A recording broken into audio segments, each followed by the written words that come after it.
Hi అండి.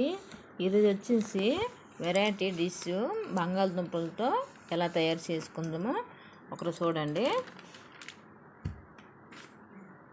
ఇలా వెరైటీగా ఉంటుంది. చైనీస్ చూపించిన విధంగా చేసుకోండి, చాలా బాగుంటాయి. ఒక 500 గ్రాములు బంగాళదుంపలు పొటాటో తీసుకొని బాగా కడుక్కొని దాని మీద తొక్కలు శుభ్రంగా కట్ చేసుకోవాలి. ఒకదానికి 4 ముక్కలుగా చిన్న చిన్న పీసులుగా కట్ చేసుకుని దానికి బాయిలింగ్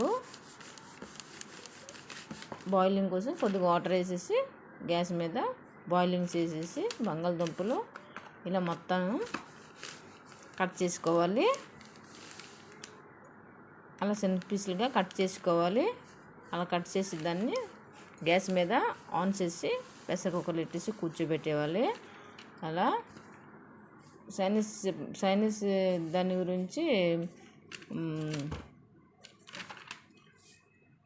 వెల్లుల్లి ఒక 10 రెబ్బలు తీసుకున్నాను. అందుకే చిన్న చిన్న పీసులుగా కట్ చేసుకోవాలి. అలా మొత్తానికి కట్ చేసుకోవాలి. ఒక 5-6 గ్రీన్ చిల్లీ కూడా చిన్న చిన్న పీసులుగా కట్ చేసుకోవాలి. అలా అన్నీ కట్ చేసుకున్న తర్వాత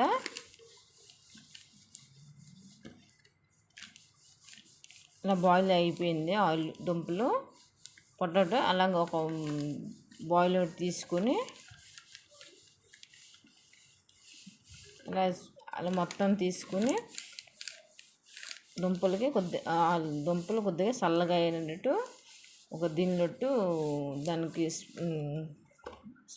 చూపించిన విధంగా దానికి అన్ని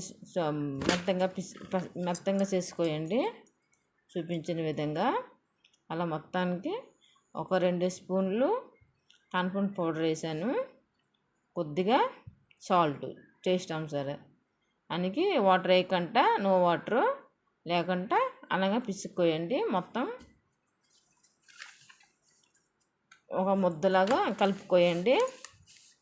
అలా ముద్దలాగా మొత్తం కలిపేసి ఒక 5 నిమిషాలు సైడ్ ఉంచండి. అదంతా మిశ్రమాన్ని బాగుంటుంది. అలా సైడ్ పక్కన పెట్టేసిన తర్వాత ఇలా 5 నిమిషాలు అయిపోయింది. అలా చిన్న చిన్న బాల్స్గా చేసుకొని అలా మొత్తం చిన్న చిన్న బాల్స్గా చేసుకొని చిన్న మరీ ఎక్కువ పెద్దవైతే ఉడకడం బాగుండదు. అలా చూపించిన విధంగా అలా చిన్నగా ఉండలు చుట్టుకోయండి. మొత్తం ఉండలు చుట్టుకొని అన్నికి 500 గ్రాములకి పొటాలకి నాకు వచ్చే 7, ఒక చిన్నది ఒకటి వచ్చింది, మొత్తం 8 వచ్చాయి. అలా బుత్తల సహాయంతో ఒక డిజైన్ చేసుకుంటున్నాను. అలా చూడడానికి కూడా బాగుంటుంది, పిల్లలు కూడా ఇష్టంగా తింటారు. ఇలా డిజైన్ చూడండి ఎలా చేసుకుంటున్నాను. చూపించిన విధంగా మీరు కూడా అలాగే చేయండి.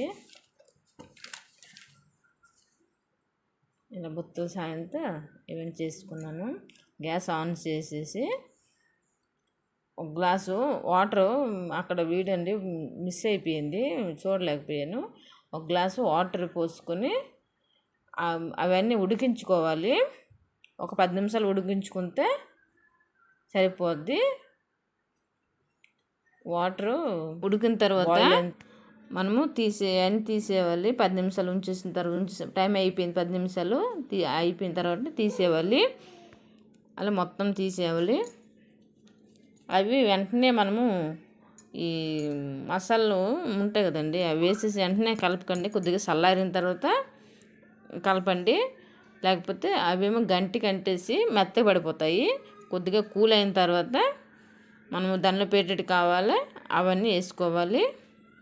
చూడండి, ఎల్లుల్లి రెబ్బలు, పచ్చిమిర్చి కట్ చేసాం కదా అది, ఇంకా సోయా సాసు 1 స్పూన్ వేసాను.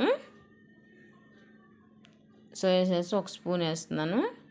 కొద్దిగా చల్లారించిన తర్వాత కలుపుకోండి. ఇవన్నీ వెంటనే కలుపుకోకండి, అవి చెంచా కంటేస్తుంది, ముక్కలు వచ్చేస్తే బాగుండదు. కూల్ అయిన తర్వాత కలుపుకోండి. కొద్దిగా చిల్లీ పౌడర్ వేస్తున్నాను.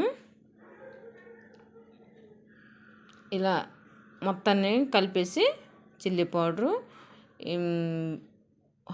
హాట్ ఆయిల్ అండి, చల్ల నూనె వేసుకోకండి, హాట్ ఆయిల్ ఇది వేసేసి అన్నీ కలుపుకోయండి.